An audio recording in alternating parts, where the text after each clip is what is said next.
Hello students, welcome back.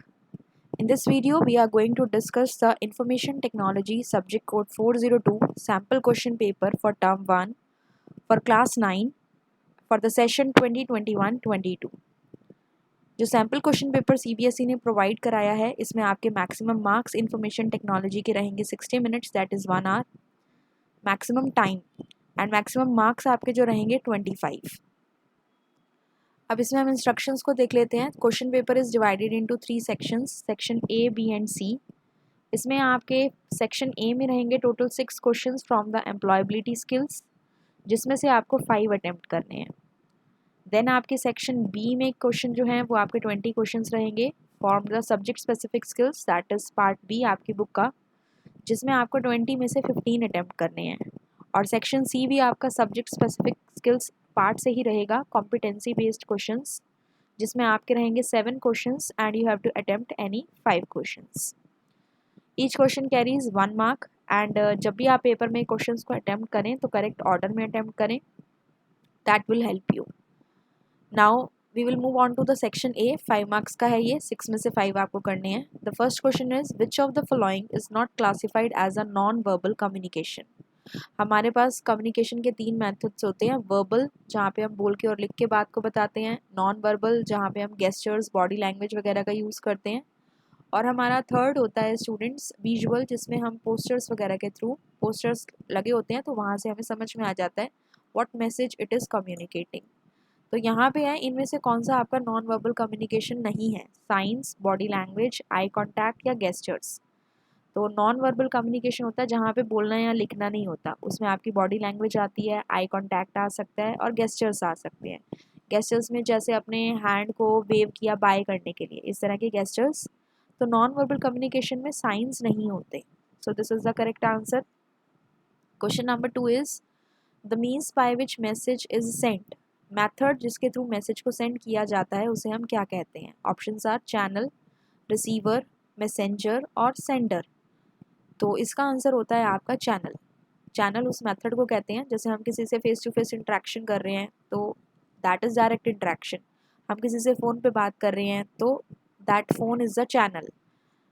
Receiver वो person होता है जो मैसेज को रिसीव करता है। मैसेंजर जो जिसके थ्रू मैसेज आप, मैसेंजर बेसिकली क्या होता है, मैसेंजर हम एक तरह से सेंडर को ही कह सकते हैं और सेंडर हमारा वो पर्सन जो मैसेज को सेंड कर रहा है। Next question is, it refers to a state of psychological tension and discomfort originating from unforeseen, difficult, confusing and challenging situations.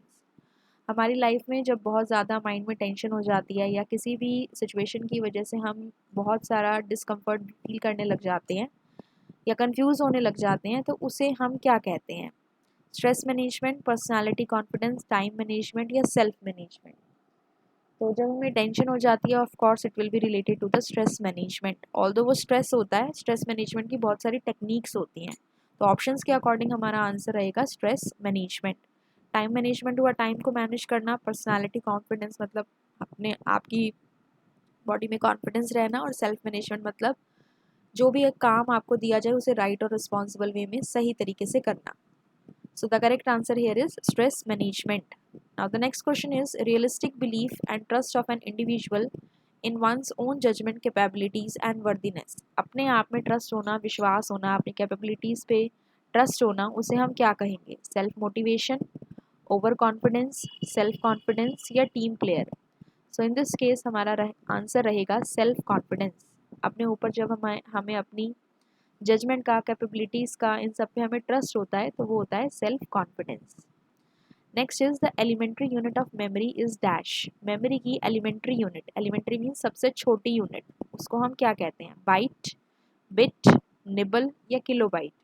तो सबसे छोटी यूनिट होती है हमारी बिट। ये जो 0 और 1 होती हैं ये आपकी बिट्स होती हैं। ऐसी जब 4 बिट्स कंबाइन हो जाती हैं वो निबल बन जाती हैं, और ऐसी जब 8 बिट्स कंबाइन हो जाती हैं वो बाइट बन जाती हैं। और आपके 1 किलो बाइट में 1024 बाइट्स होते हैं। तो सबसे छोटी यूनिट आपकी क्या हुई, bit. Next question, dash means an attempt to acquire a sensitive information such as user name और पासवर्ड। किसी भी पर्सन का यूजर नेम, पासवर्ड हैक करना, सेंसिटिव किसी की पर्सनल इन्फॉर्मेशन को एक्वायर करने की कोशिश करना, which is illegal, that is known as spamming, phishing, pharming और हैकिंग। तो इस केस में हमारा आंसर है फिशिंग। इस चीज़ को हम फिशिंग बोलते हैं। स्पैमिंग का मतलब होता है जहाँ पे हम हमारे पास अनवांटेड मेल्स आते हैं स्पैम फोल्डर में हमारी ईमेल आईडीज़ पे, तो वहाँ पे बेसिकली हमारा क्या रहता है, जैसे आपके प्रोमोशनल मेल्स होते हैं, एडवर्टीजिंग के मेल्स होते हैं, तो वो आता है आपका स्पैमिंग के अंडर। हैकिंग हो गया, अगेन आप किसी की इंफॉर्मेशन को एक्वायर कर रहे हैं लेकिन उसमें कुछ दूसरी चीज़ें भी आ जाती हैं।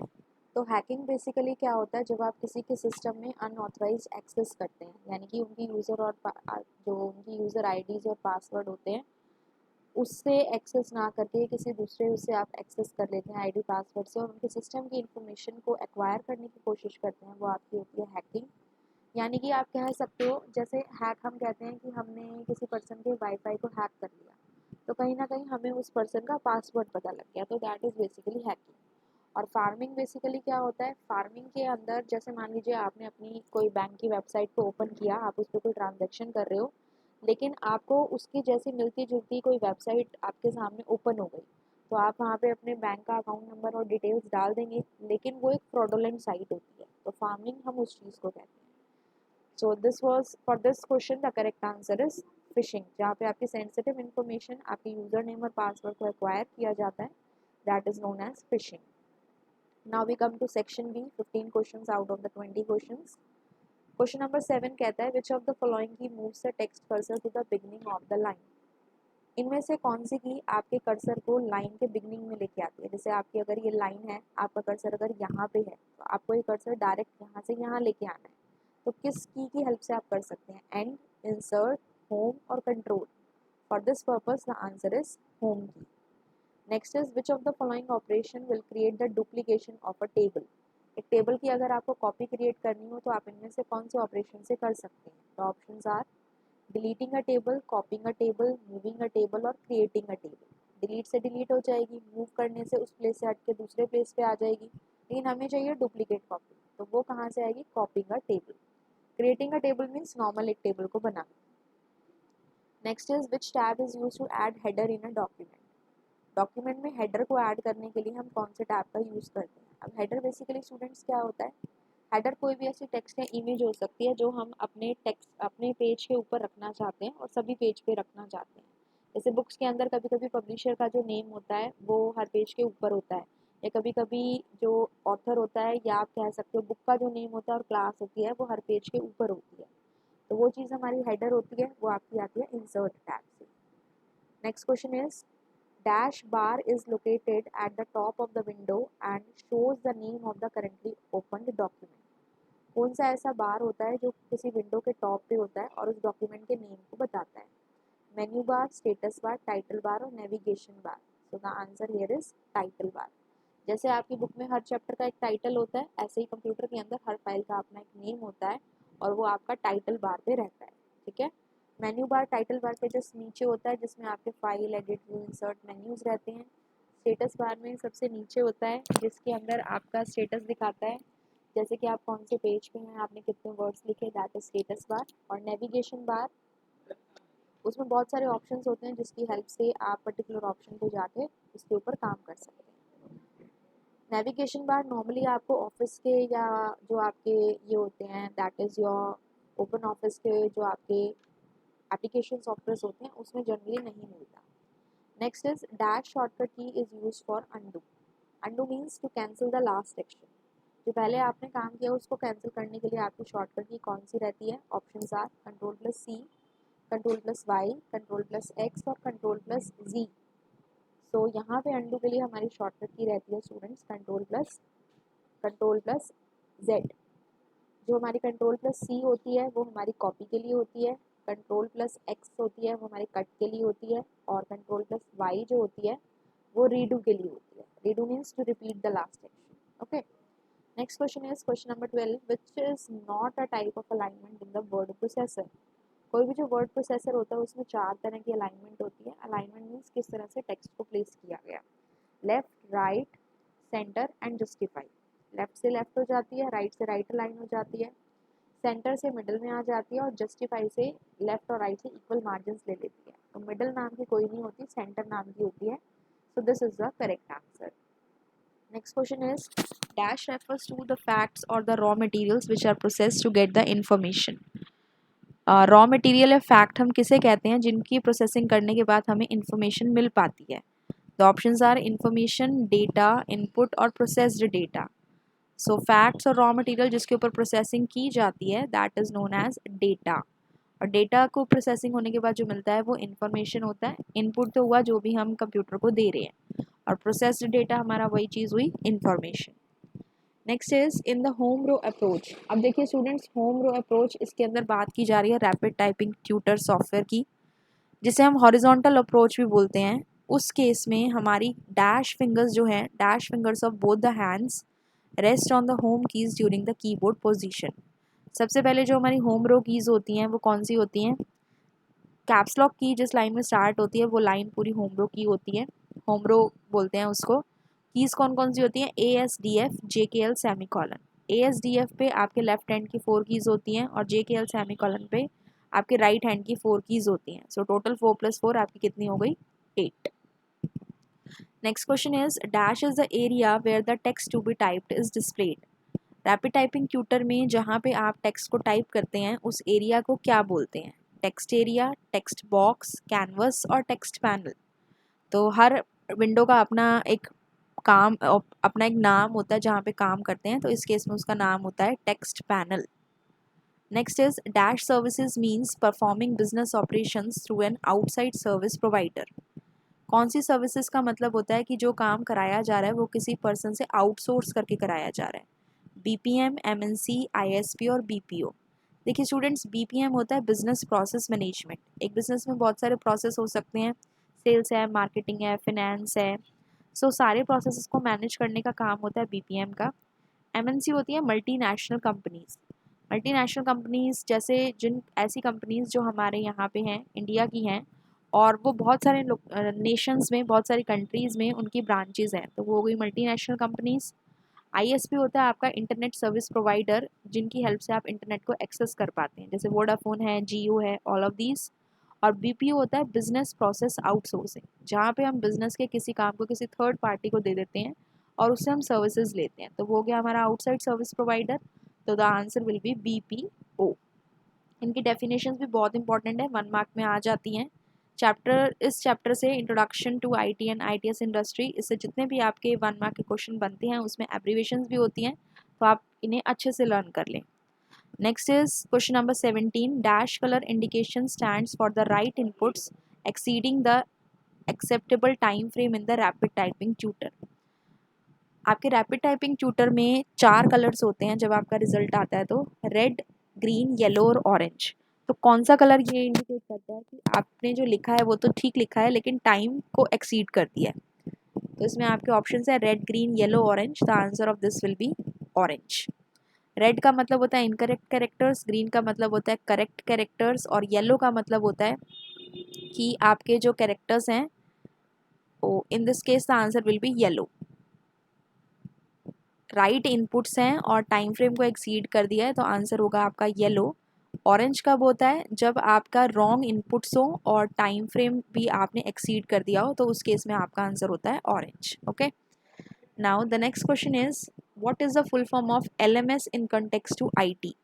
इंफॉर्मेशन टेक्नोलॉजी के कॉन्टेक्स्ट में LMS की क्या फुल फॉर्म रहती है? Learning management software, learner manufacturing software, learning model system और learning management system.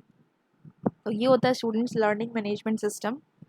Learning management systems हमारे बेसिकली क्या होते हैं? डिफरेंट डिफरेंट टाइप्स के सॉफ्टवेयर्स होते हैं जिसके अंदर से हम स्टूडेंट्स को वीडियोस दिखा पाते हैं और उनके उनके लिए जो असाइनमेंट्स है वो प्रिपेयर कर पाते हैं. That is all about LMS.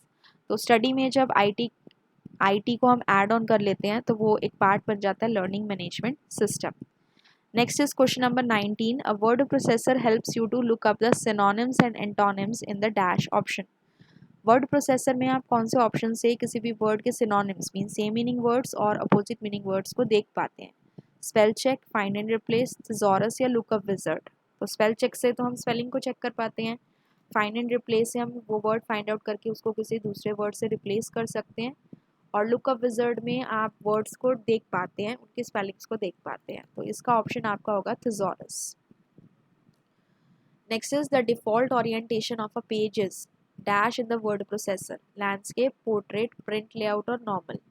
जब आप किसी भी वर्ड प्रोसेसर सॉफ्टवेयर में काम करते हैं तो बाय डिफ़ॉल्ट हमारा पेज ऐसे आता है, जिसमें उसकी जो लेंथ होती है वो साइडवेज होती है और विड्थ टॉप और बॉटम में रहती है। तो ये जो ओरिएंटेशन होती है स्टूडेंट्स, ये हमारी होती है पोर्ट्रेट। और लैंडस्केप में हमारी जो हाइट है वो कम हो जाती है और लेंथ इधर से बढ़ जाती है, ऊपर से टॉप एंड बॉटम हमारी लेंथ बढ़ जाती है और यहाँ से हाइट हमारी कम हो जाती है। तो इस केस में ये हो जाता है हमारा लैंडस्केप ओरिएंटेशन। तो ओरिएंटेशन दो तरीके के होते हैं।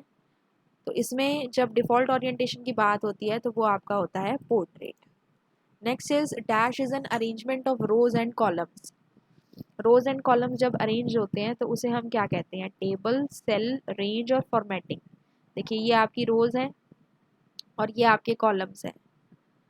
तो ये जब इस तरह से अरेंज होते हैं इसे हम कहते हैं टेबल।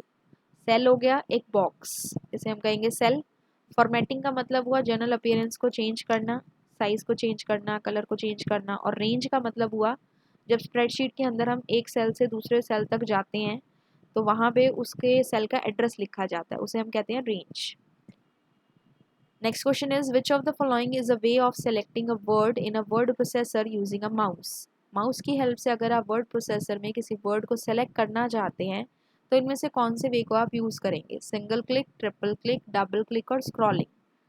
सिंगल क्लिक से वर्ड सेलेक्ट नहीं होता, डबल क्लिक से वर्ड सेलेक्ट होता है, ट्रिपल क्लिक से पूरा सेंटेंस सेलेक्ट हो जाता है और स्क्रॉलिंग का मतलब होता है स्क्रॉलर जो माउस पे होता है, स्क्रॉल व्हील, उसकी हेल्प से पेज को अप एंड डाउन मूव करना। तो एक वर्ड को सेलेक्ट करना है तो हम डबल क्लिक का यूज़ करेंगे, अगर एक सेंटेंस को सेलेक्ट करना है तो ट्रिपल क्लिक आएगा। Next is ITES, that is Information Technology Enabled Services, is also called DASH, that cover the entire operations which exploit the information technology for improving the efficiency of an organization. ITES को क्या कहा जाता है? जिससे कि वो information technology के सारे ऑपरेशंस को कवर करता है और ऑर्गेनाइजेशन की एफिशिएंसी को इम्प्रूव करता है। Web enabled services, computer services, web page और business, that is known as web enabled services. Next is F and J are called as dash keys, home, guide, filter, sticky. तो F and J students हमारी होती हैं guide keys. आप keyboard पे देखेंगे F and J के नीचे एक छोटा सा हाइफन का साइन होता है, इट्स अ टेंजिबल मार्क, तो आप टच करके उसे फील कर सकते हैं। वो हमें गाइड करता है कि बाकी की फिंगर्स को हमें कीबोर्ड पे कहाँ प्लेस करना है। और होम रो कीज़ हमने पढ़ाई ASDF JKL सेमीकोलन, तो वो ऑप्शन नहीं हो सकता। और फिल्टर और स्टिकी कीज़ के लिए पर्टिकुलर कीज़ नहीं होती, इनका अपना अलग वर्क होता है, ठीक है। इसके बाद हम बात करते हैं there should be at least dash centimetre of distance between your eyes and the screen. So आपकी आइज और स्क्रीन के बीच में कितना डिस्टेंस होना चाहिए? So here it is 40 to 50, 60 to 65, 90 to 100 और 75 to 80। तो आइज और स्क्रीन के बीच में कितना डिस्टेंस होना चाहिए? That should be 60 to 65 centimetres. Okay, the next one is the dash is the one which displays the result of all the lessons which has already been completed. जो lessons जब complete हो जाते हैं तो उनका result कौन display कराता है? Lesson editor, statistics window, navigation tree या रिजल्ट विंडो? ऑफ कोर्स यहाँ पे जब हम रिजल्ट की बात कर रहे हैं तो हमारा आंसर रहेगा रिजल्ट विंडो। लेसन एडिटर के अंदर आप लेसन और कोर्स से रिलेटेड चेंजेस कर सकते हैं। स्टैटिस्टिक्स विंडो आपको परफॉर्मेंस दिखाती है स्टूडेंट की। और नेविगेशन ट्री में बहुत सारे ऑप्शंस होते हैं, आपकी जो विंडो होती है उसके लेफ्ट साइड में रहते हैं, जिसमें से आप कोई भी ऑप्शन को एक्सेस कर सकते हैं। सो the answer here is result window. अब हम आते हैं सेक्शन सी पे। इसमें आपको 6 में से 5 करने हैं। 5 marks questions are there. Competency based questions हैं, थोड़े से लाइक एप्लीकेशन बेस्ड आप कह सकते हैं। तो ये वो क्वेश्चंस हैं और ये रहेंगे आपके सब्जेक्ट स्पेसिफिक स्किल्स में।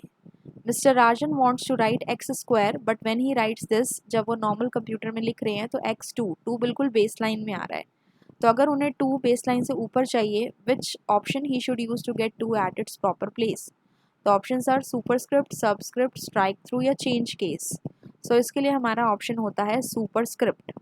जैसे अगर आपको H2O लिखना है तो आप देखें कि यहाँ पे जो 2 है वो H के बेस लाइन के नीचे आ रहा है। तो अगर हमें नीचे चाहिए होता है बेस लाइन के, हम यूज़ करते हैं सबस्क्रिप्ट। ऊपर चाहिए होता है बेस लाइन के, हम यूज़ करते हैं सुपरस्क्रिप्ट। स्ट्राइक थ्रू में एक ऐसे लाइन आ जाती है कट होके। चेंज केस में हम उसके केस को चेंज कर सकते हैं, जैसे सेंटेंस केस करना है या सारे स्मॉल में करने हैं तो लोअर केस हो जाएगा, कैपिटल में करने हैं अपर केस तो वो डिफरेंट थिंग होती है। ऐसे आपको चाहिए तो आपका ऑप्शन होता है superscript. 28 question, Rashi is an accountant. She wants to take the printout of the balance sheet widthwise. Which option she should use to print the document so that the height of the page is less than its width? अभी हमने दो orientations पढ़ी थी, एक होती है आपकी portrait, एक होती है आपकी लैंडस्केप, ठीक है। तो यही दोनों ऑप्शंस में से हमारा एक हो सकता है। इंडेंट तो आपका क्या हुआ, space from the margin to the text, और टैब सेटिंग्स तो हमारे ओपन ऑफिस राइटर में या फिर हमारे MS वर्ड में अलग से होती हैं जो हम सेट कर सकते हैं। तो इसने क्या किया कि हाइट जो है वो कम है देन इट्स विड्थ, तो यह जो हाइट जिसमें कम होती है वो आपका होता है लैंडस्केप ओरिएंटेशन, और इसमें ज़्यादा होती है वो होता है आपका पोर्ट्रेट ओरिएंटेशन। तो क्वेश्चन के अकॉर्डिंग आपका आंसर क्या रहेगा, landscape. Next is Garima has created a document in the word processor, she wants to give the headings in the bold text but her mouse is not working, can you suggest her the shortcut key through which she can perform the task from the keyboard. Basically करना क्या है, headings को bold करना है, और bold करने के लिए हमारा जो होम टैब होता है उसके अंदर ऑप्शन होता है, और इसमें शॉर्टकट की जो होती है दैट इज़ Ctrl+B। ऑप्शंस हैं Ctrl+I, Ctrl+B, Ctrl+U, Ctrl+D। Ctrl+I is for the italics, Ctrl+U is for the underline, and Ctrl+B is for creating the text in the bold, right? इसके बाद आपका नेक्स्ट आता है doctor Akshat is a medical practitioner, he needs to perform a surgery for his patients. For that, he is required to monitor the heartbeat of the patient.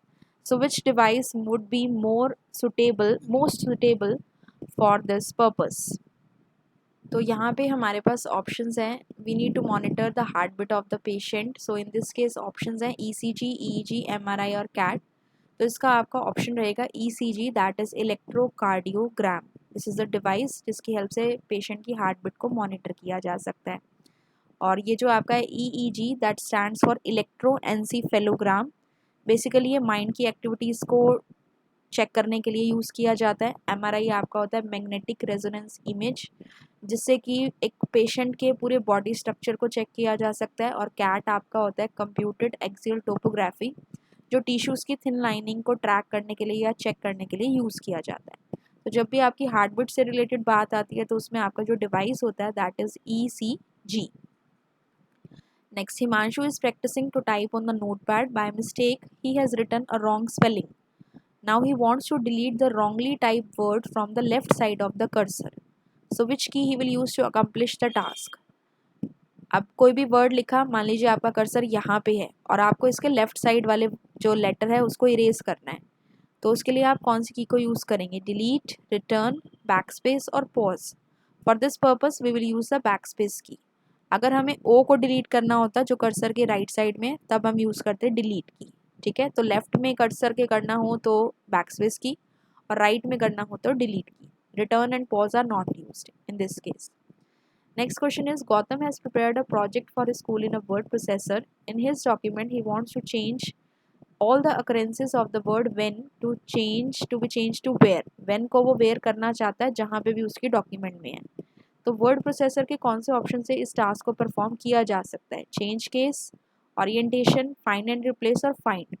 तो change case में तो अभी हमने डिस्कस किया था, capital letter, small letter, toggle case, वो सब होता है। ओरिएंटेशन में पोर्ट्रेट और लैंडस्केप, पेज की ओरिएंटेशन चेंज होती है। Find and replace, this will be the correct option. पहले वो व्हेन को फाइंड करेगा और सब जगह पे उसे वेयर से रिप्लेस कर देगा। और find and replace dialog box को ओपन करने की आपकी शॉर्टकट की होती है Ctrl+H, ओके। और फाइंड जो है Ctrl+F इज द शॉर्टकट की, वो सिर्फ फाइंड करेगा। Next is Namita's teacher has asked her to practise the key strokes of the numeric keypad.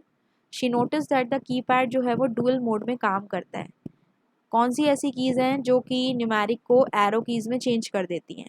जो आपके कीबोर्ड में राइट साइड में कीपैड होता है उसमें नंबर्स होते हैं, तो वो जब वो टाइप होते हैं तो उसके अंदर नंबर 2 इज़ अ डाउन, उसमें डाउन एरो होता है, नंबर 8 पे अप एरो होता है, और 4 और 6 पे लेफ्ट एंड राइट एरो होता है रिस्पेक्टिवली।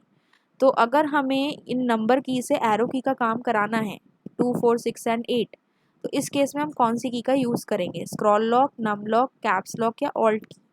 तो इस केस में हम यूज़ करेंगे स्टूडेंट्स नम लॉक की का, ठीक है। तो this is all about the paper. सारे एमसीक्यूज हमने डिस्कस कर लिए जितने भी आपके टर्म 1 के सिलेबस के अकॉर्डिंग बनते हैं। I hope students you have understood these questions. कोई भी डाउट आपको आता है you can ask me in the comment section. You can share the video with your friends so that they can also get some knowledge and get help by this. Exams आपके approach कर रहे हैं, अच्छे से तैयारी कीजिए। Videos के लिए इसकी प्लेलिस्ट बनी हुई है सारे चैप्टर्स की। एम्प्लॉयबिलिटी स्किल्स की क्लास 9 IT 402 एम्प्लॉयबिलिटी स्किल्स के नाम से है, और क्लास 9 IT 402 के नाम से आपकी बाकी जितने भी आपकी यूनिट्स हैं उनकी प्लेलिस्ट बनी हुई है। You can check out the link in the description box. And किसी भी चैप्टर के बारे में आपको कोई भी इन्फॉर्मेशन चाहिए आप वीडियोस में उसे देख के समझ सकते हैं। फिर भी कोई डाउट आता है, feel free to just comment, I am there to help. Thank you so much, have a good day.